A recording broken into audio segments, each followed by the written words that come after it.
আজকে আমি বানালাম মায়ের শেখানো বাটি পোস্ত। 2 প্যাকেট চিকেন পোস্ত নিয়েছিলাম আর 2টো কাঁচা লঙ্কা ভালো করে মিক্সিতে বেটে নিয়ে তারপরে একটা সিলভারের বাটি নিয়ে তাতে তেল গরম করে কালো জিরে দিয়ে কালো জিরে ক্র্যাক আসার পর আমি তাতে পোস্তটা ঢেলে দিতে হবে। এটা মনে রাখতে হবে, আমার এটা টিপস করলেই চলে, যে এতে সিলভারের বাটি বা ননস্টিকের বাটি নিতে হবে। স্টিলের বাটিতে বাটি পোস্ত করা যায় না, মানে বাটি পোস্তটা পুড়ে যায়। বাটি পোস্তটা ফুটে এলে তারপর তাতে হলুদ দিতে হবে, তারপরে ভালো করে ফুটতে দিতে হবে আর একটু নাড়তে হবে। না নাড়লে বাটি পোস্তটা চারিদিকে চেপে বসে যাবে।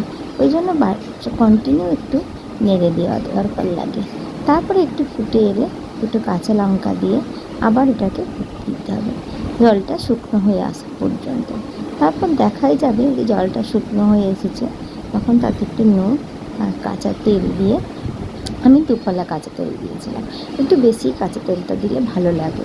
একটু কাঁচা তেল দিয়ে একটু নেড়ে চেড়ে বাটি পোস্ত রেডি। মাকে প্রায়ই বলতাম, মা বাটি পোস্ত কী করে করে, আমি তো জানি না, আমি তো করতে পারি না। মা বললে তো খুব সোজা, আমি শিখিয়ে দিই। তাই আজকে আপনাদের কাছে করে দেখ।